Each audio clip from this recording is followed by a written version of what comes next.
Welcome everyone to the third Thursday meetup of the West Orlando WordPress Meetup Group. I'm Rob Watson, a co-organizer and host. West Orlando WordPress is an official WordPress meetup group affiliated with the WordPress Orlando and WordCamp US meetup groups. Accessibility is for everyone. At some point in our lives, everyone will have a temporary, situational, or permanent disability. A basic website is accessible and usable by nearly everyone, but the choices that we make can turn it from easy to use to completely unusable.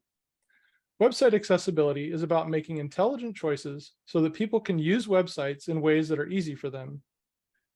Our presenter this evening, Jen Harris, is the owner of Anphira LLC and organizes the Baltimore WordPress Meetup Group.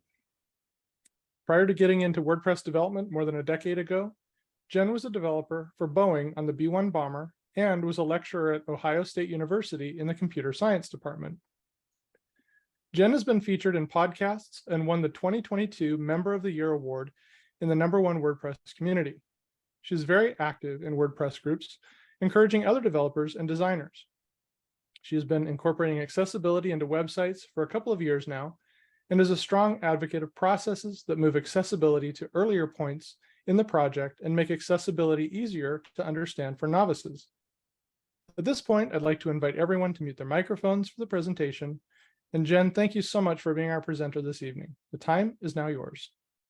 All right. Introduction to accessibility.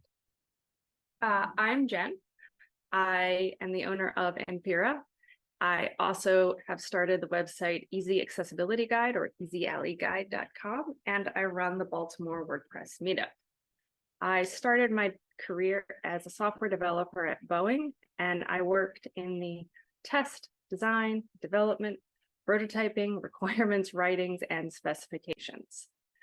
And throughout the process, I did a lot of glue work, which basically means cross-functional teams and figuring out where the problems are, where the future choke points are, and basically what might go wrong, and fixing it before it becomes a catastrophe. If you want to know more about glue work, noidea.dog/glue. It's a very hard URL to forget. So then I got into WordPress, where I've worked on over 1,000 websites in the last decade or so. I have done everything from new builds, remodels, e-commerce, e-learning, membership, security work during the past few years, and now accessibility work. I got started with WordPress accessibility at the end of 2019, which was very useful considering that the pandemic started in 2020. And one thing that I have gotten frustrated with in accessibility is the lack of useful tools. A lot of the tools just don't fulfill the needs that I have. And so one of the items that I've started on is the Easy Alley Guide and actually building out the tools that I wanted. And when I don't have enough other things on my plate, I also organize the Baltimore WordPress Meetup. Just a disclaimer. This is general information. I am not a lawyer, and this is not legal advice. Quick overview, we're going to go into some definitions and laws, then what accessibility is, and then how you can get started. So the first thing are definitions. All right, WCAG, Web Content Accessibility Guidelines. These are maintained by W3C, or the World Wide Web Consortium. They are versioned just like pretty much everything else on the web software, with version numbers like 2.0, 2.1, and then they have levels. Level A has the fewest requirements, level AA has more requirements, and level AAA has the most. Generally speaking, level A is considered the quote-unquote bare minimum, level AA is considered the standard, and level AAA is considered above and beyond. Very few people ever will achieve most of AAA. Alley, A11Y, is an abbreviation for accessibility. It removes 11 letters between A and Y, and it's very similar to other abbreviations used in the WordPress space, such as I18N, which stands for internationalization. An overlay widget you will hear commonly talked about with accessibility. This is a technology that sits between the website and the user. And what it does is it modifies the behavior of the website as it's presented to the user, basically playing middleman. Some laws, especially applicable to the US. The ADA, this is the Americans with Disabilities Act, and was passed in 1990. As most people probably remember, in 1990, the internet was not a publicly available place. Therefore, the ADA doesn't mention the internet at all. And while there have been several efforts to amend the ADA over the years, none have been successful. The ADA does, however, apply to places of public accommodation, and a number of courts have ruled that places of public accommodation include the internet. Unfortunately, we haven't had any rulings from the Supreme Court regarding yes, no, so it is still very much divided across the country in terms of what rulings there are in place. So, of course, lots of lawsuits. The DOJ is the US Department of Justice, and they make the rules about how to comply with the ADA. For example, a wheelchair ramp must have a slope not more than 1 to 12. But the DOJ has said that they would make rules, but they have never actually made rules that apply the ADA to websites. The DOJ has publicly stated that the ADA does apply to websites and websites should be accessible. But the lack of clear yes/no criteria is a big challenge. Section 508. This is a federal law which applies to federal websites, saying that those federal websites need to follow a specific set of rules, and it does have pass-fail criteria. The rules are based on WCAG 2.0 level AA. They are not an exact copy of WCAG 2.0 level AA. New York and New York City laws. Websites, especially e-commerce ones, are being sued all over the US from New York City. That includes companies in Iowa, California, Texas. Companies and nonprofits all over the US are being sued by plaintiffs in New York City, citing the ADA, one of the New York laws, and New York City law as violations. These are flat out opportunistic lawsuits that are going after easy targets. They are literally handing a person who is legally blind a list of 100 websites and saying, categorize these as good, bad, or ugly.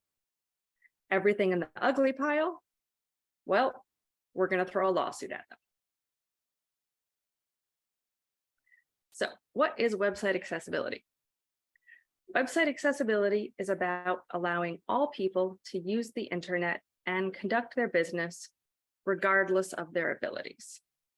The number one complaint is that websites don't meet expectations.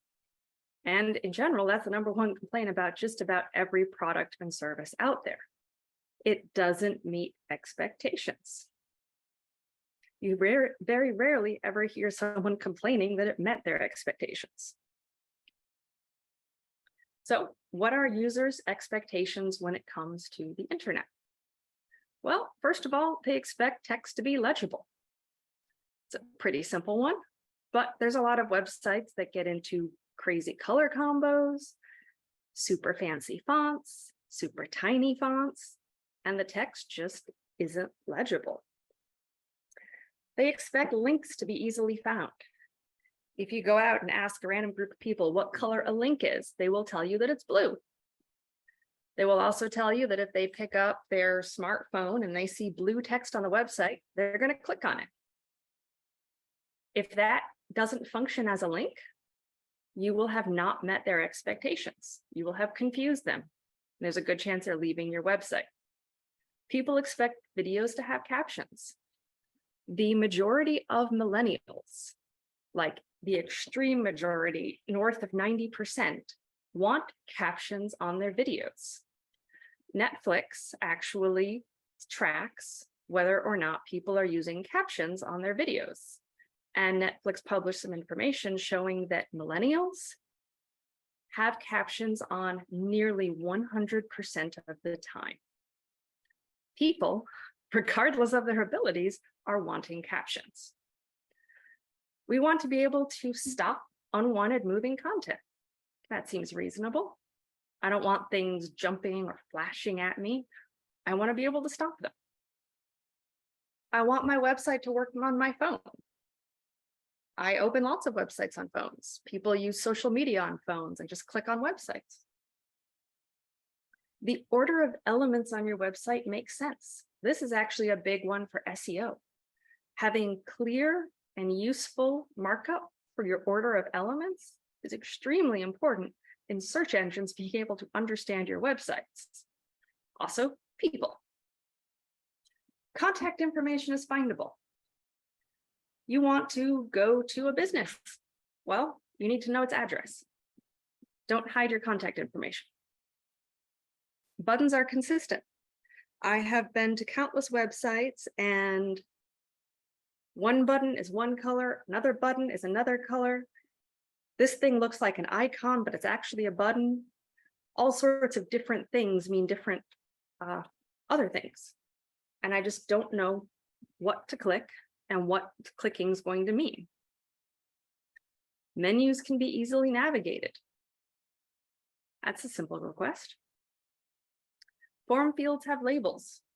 How many times have we started to fill out a form and we type a little information in and something interrupts us? A text message, the kids, the dog, your spouse, your phone ringing, just all sorts of things come in and interrupt you. Now you go back to the form and you started typing in some of the fields and you honestly have no idea what the heck you were doing. But if there's no labels, you really have no heck what you're doing. What happens most of the time? People close the website. They stop filling out the form because they have no idea what was going on. Forms have clear error messages. Invalid submission. That's not very helpful. Instead, specifically saying that the URL must start with HTTP. Okay, that makes sense. I need to put in the complete URL, or saying that it must not. You know, if you're setting up something for Google reCAPTCHA, you have to not put any of the HTTP in. It's very important to tell people exactly how you need the data to be entered. And of course, colors are logical. Here's an example. This was on a website that I was filling out, and it said payment due date July 16th, 2023 in orange, and today's payment in red. Oh no, something must be wrong. The world must be ending. Oh, no, actually everything is okay.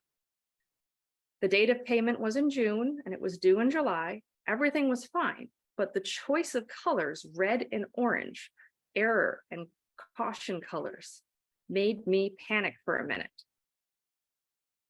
The next, blue. The WordPress just had the 20th anniversary, and for a short period of time, their entire website was link blue. Literally, every piece of text on the entire website was blue. You had absolutely no idea where to click because everything looked like a link.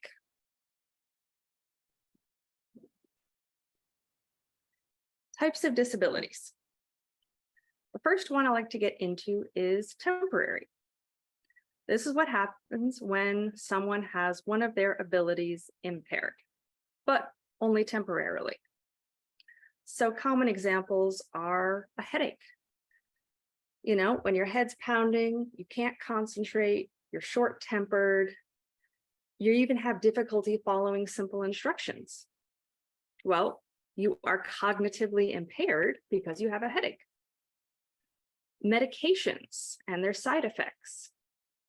Well, most of us at some point in our life have had to take various medications for various different problems. We may be temporarily impaired due to side effects from that medication. They can affect cognitive function. They can affect motor coordination. They can affect your vision or your hearing. They can even affect speech. All sorts of different effects can happen from medications. Substances. Plenty of people enjoy a glass of wine with dinner. Well, they're mildly impacted. They have slight lack of coordination. If they are at a party and they've had several more drinks, well, they might be trying to order a cab, but they're impaired. They definitely need the cab to get home, but they're also impaired and having difficulty trying to even use their phone to order this cab. Injuries. They happen to a lot of people, some of us more than others. And earlier this week, I sprained my left wrist. Just one of those silliest little things. I was moving the dog bed and I tripped and I fell on my left wrist.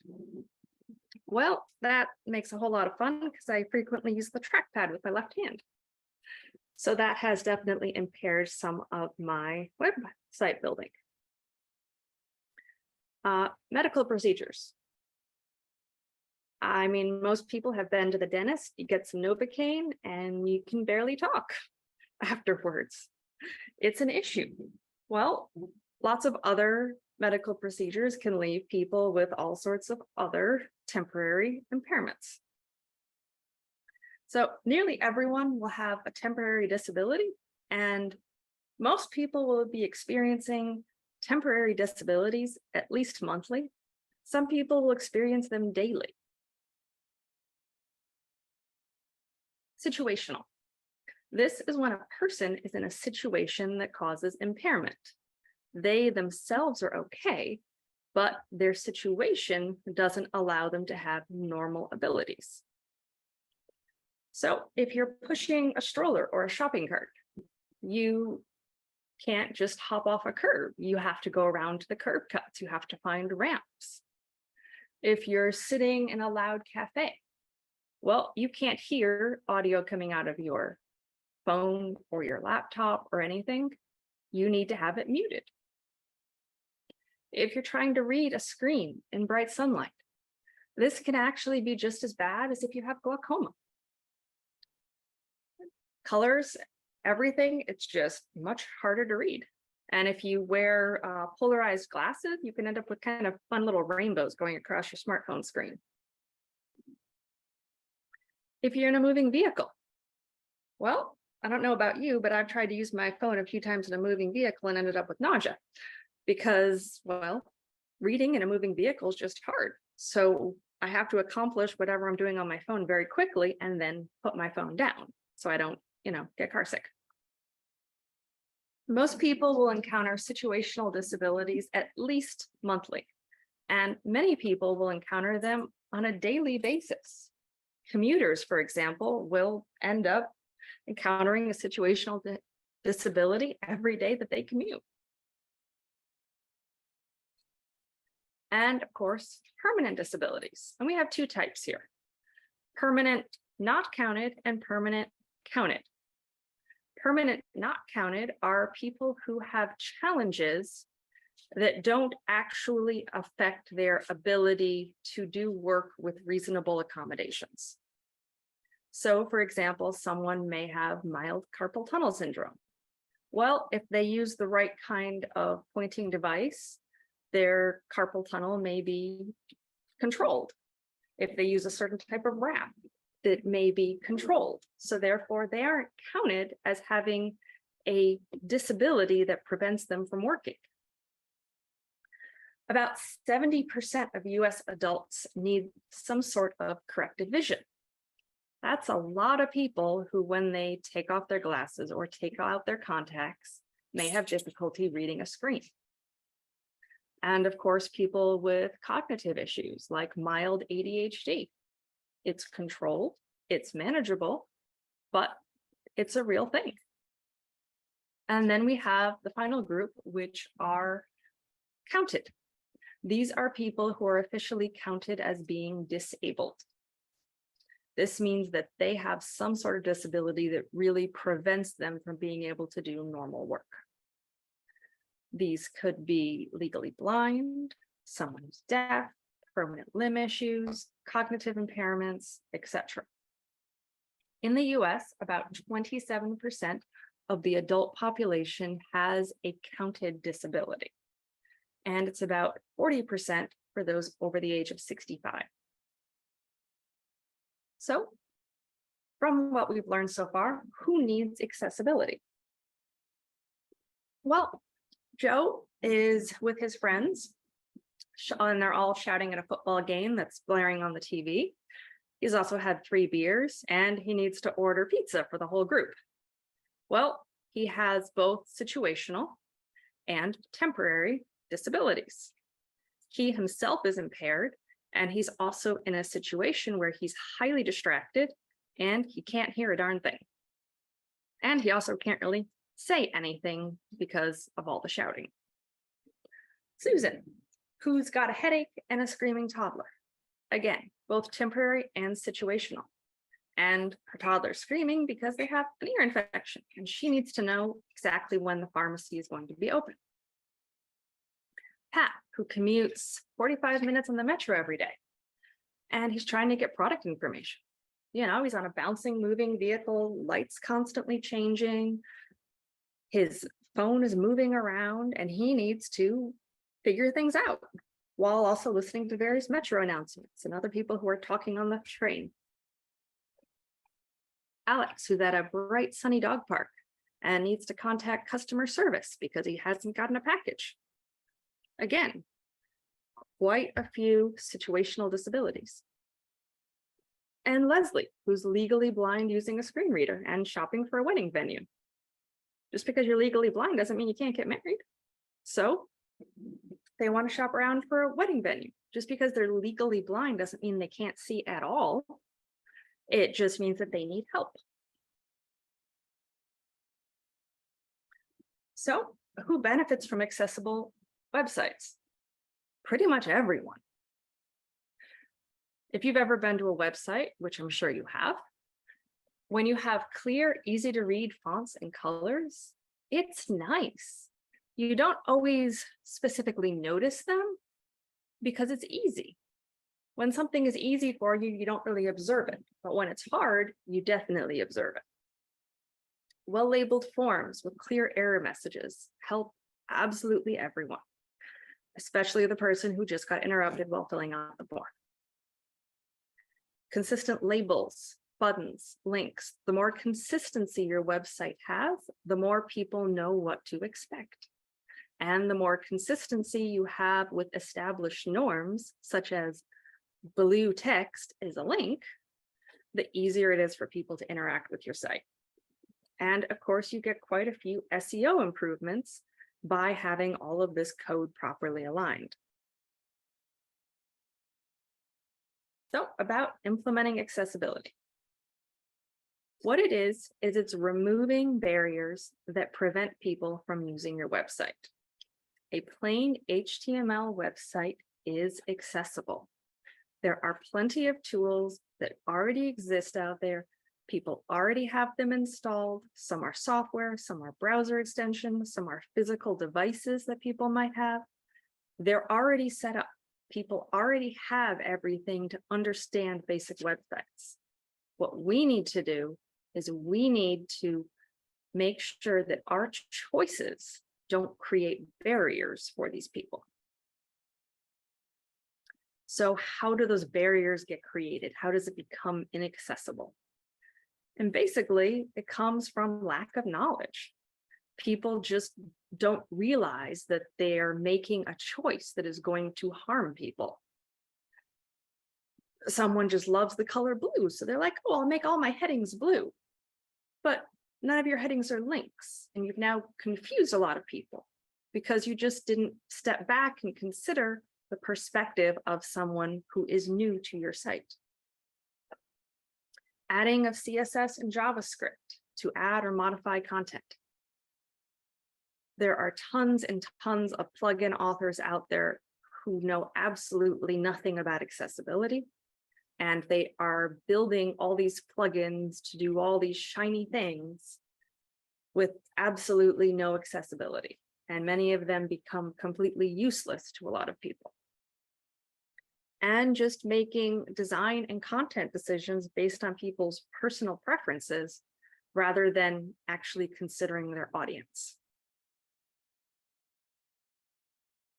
So now we'll get into measuring accessibility. So one of the first things for measuring accessibility is to do automated testing. We love when things are automated in our lives. Makes it easier for us. Some of the popular tools for this are WebAIM, and this is generally considered to be the standard tool. It's called Wave. And DQ's Axe tool, which in some ways can do a little bit more than the Wave tool. DQ's pro version of Axe does have what is called assistive testing. So it doesn't do it completely for you, but it does help to guide you through it. And of course, Google's very popular Lighthouse tool, which is also what Google uses to grade your website's accessibility.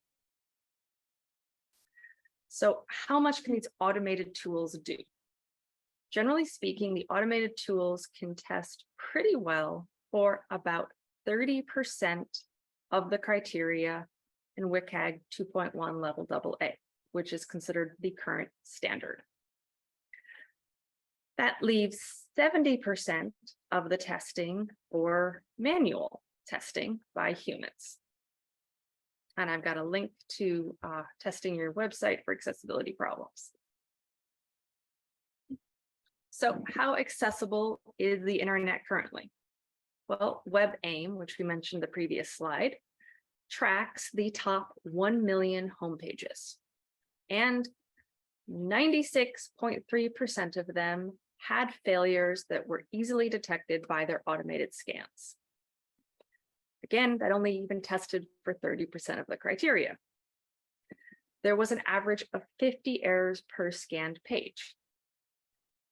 Now, that's not that they missed 50 criteria points, because there are only 50 criteria points.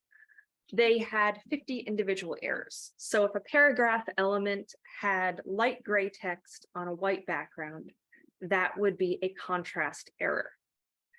If the web page has 40 paragraphs and each one of those has the same contrast failure, this will show as 40 separate errors. Of those errors that they found on those pages, 96% of the errors fell into just 6 categories. And these errors and their categories have been exactly the same for the last 5 years. So these are some of the biggest issues to focus on. From their site, the #1 issue with more than 80% is low contrast text. That light gray text on a white background, that yellow text on a white background, that yellow text on a bright orange background, and similar.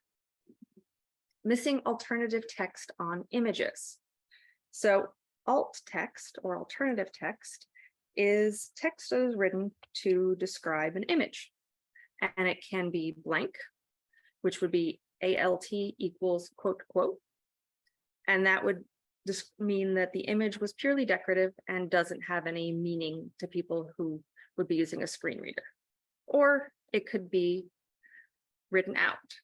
And alternative text is always contextually based. So the exact same image may have very different alt text depending on where it is used and how it is used, and what exactly is important and relevant.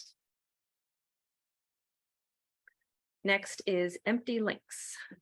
Due to the use of JavaScript, Empty links and empty buttons both occur quite often. Unfortunately, this means that for people who are using screen readers, they frequently have absolutely no idea what this link or button is going to do. Missing form labels. Again, that is just not having a label to go with the text field. So people don't know what to do. And missing document language. The document language tells the web browser what language this is in. This is really useful if people have a Chromium-based browser, such as Chrome or Brave, and even some other browsers can do it as well, because it allows people to translate a page between different languages.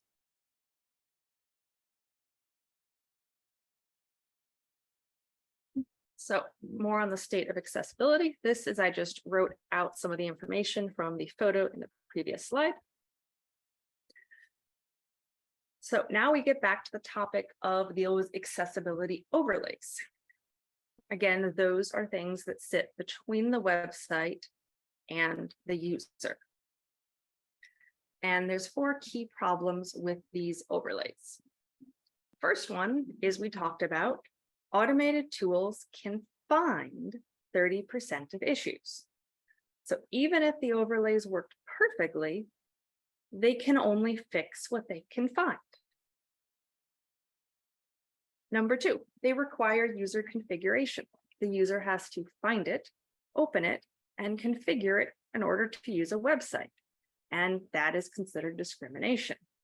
It would be just like going to a grocery store and having the door. Most of the grocery stores, you just walk out to the door and the door opens. Well, imagine if you had to go to a control panel on the right-hand side and go up to it, open it up, press several buttons, click save, close the panel up, and then when you walked up to the door, it would open. That's discrimination according to the ADA. If you have to go through a bunch of steps to get a result that people who don't have a disability don't have to go through, they consider that to be discrimination. They conflict with many existing accessibility tools.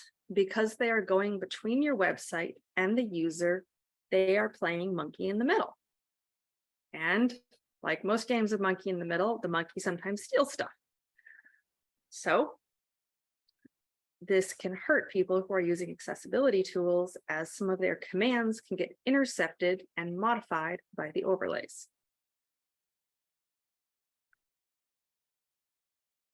So how to get started with accessibility?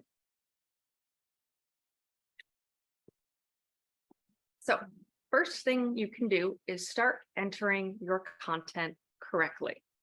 This is something you can just say, you know what, from here forward, I'm going to enter content better. I am going to improve my content editing. And this will save you hours and hours of rework later. So the first thing is, don't use inline styles. And make sure that you don't have junk HTML brought in on copy paste. I'm sure many people have done copy and paste from applications like Word, Google Docs, and many others. And when it pastes in with extra spans and extra styles on that. You don't want that. You want it as plain and simple so that the CSS of your website handles all of the formatting. That way, if you want to make a change later, it's very easy to do, and the change can apply globally. Use proper headings. There is exactly one H1 on the page. That is the first heading. Then you go to level H2. Then, if needed, you go to H3. You do not suddenly jump to H6. In fact, on very, very, very few websites do you ever need an H5 or an H6.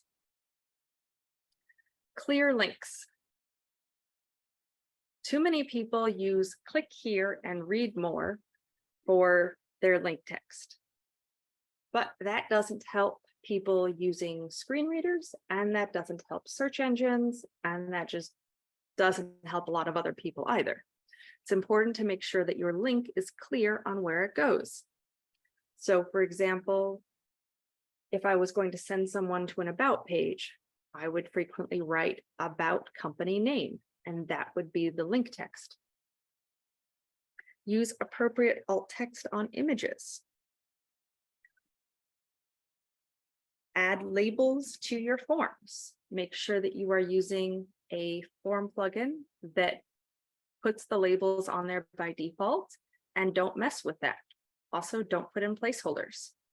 A few of the plugins who definitely do put some effort on accessibility would be Gravity Forms, Fluent Forms, and WS Forms. Don't automatically have any animations or videos used. This also includes in your email. Do not send animated GIFs in your email. They are automatically an accessibility violation because they don't stop. Next, once you've started entering your content better, start getting into your actual website. The first thing is to add an accessibility statement. Just put it in the footer next to your privacy policy. And hopefully you all have your privacy policies. Update your website colors and fonts so that they are readable. I have a link here for finding some useful and easy to read fonts. And don't rely on color alone to indicate important information. For example, someone might have a pricing table and they may have decided to use red and green boxes to indicate whether a feature was included or not. Well, red-green is the most common color blindness, affecting roughly 10% of men. So that would be a bit of an issue if people literally can't tell the difference between included or not included. So use more than just color. So if you used a green check mark to indicate that it was included and a red X to indicate that it was not included, that would be great. You are adding useful information to people who do have full color vision. And for everyone who doesn't, well, that's fine because you still have clear indications. Make sure your website works with text size and zoom. It's a fun little browser feature where you can set your preferred text size. And this is great for people who just don't have the best vision. People also commonly use a browser magnification. My husband basically lives with his browser set to 125%. He does technically have 20/20 vision. He just prefers things bigger. So it's important to respect users' preferences. If you've done a good job with the coding of your website, then your font and color updates can frequently be done in just a couple of hours. If you have done things poorly, then you could be spending a whole lot longer and a lot of database replaces on it. Next is some manual work. And that is going into the images that are placed on your site and putting in proper alt text. So that means no alt text for images that are purely decorative, and appropriate context-aware alt text for images that are important. For example, if there was a photo of a child and a dog, perhaps the gender of the child matters, perhaps it does not. The breed or age of the dog may matter, it may be entirely irrelevant. What is actually important about that image? Then it's important to make sure that your website headings follow the logical order. So that's going into your existing content and fixing it, and quite possibly fixing your theme as well if your theme is jumping tags. A common place in themes that jump tags are sidebars and footers. I have seen numerous themes that jump to H4 and H6 in their sidebars and their footers. That is not a logical order.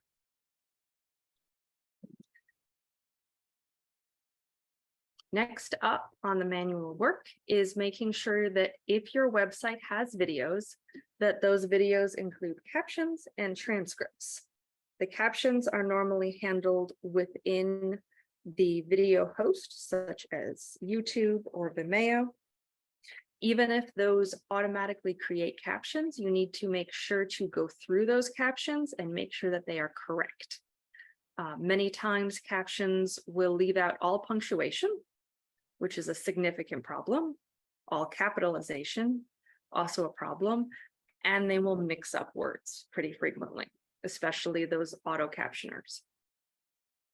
And then you need to include a transcript. And if you're going to put the transcript into something like an accordion, make sure that that accordion is in fact accessible. Next, you'll get into more detailed checks. So that's making sure that your online forms have clear errors and that those forms can be used with keyboard and assistive technologies.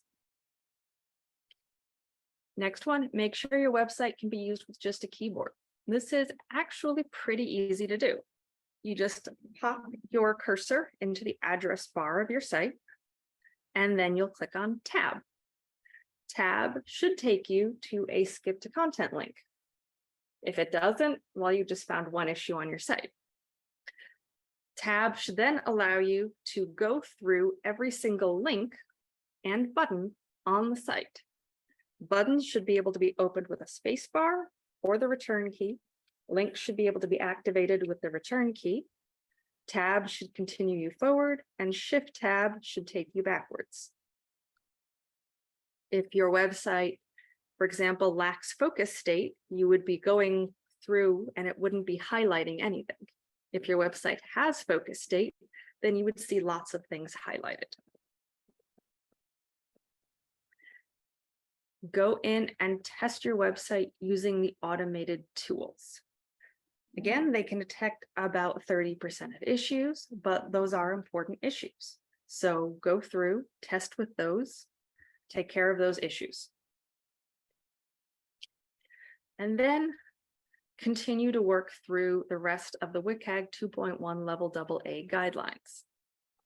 In all the examples of the US Department of Justice settlements that I've seen recently, the company agreed to make its website meet the guidelines for WCAG 2.1 Level AA.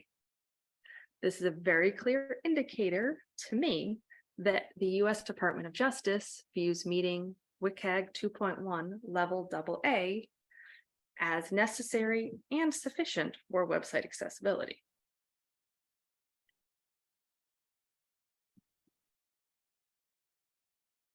So website accessibility is a process for everyone. It's just like doing SEO. SEO is not a one and done. The world changes. People's search patterns changes.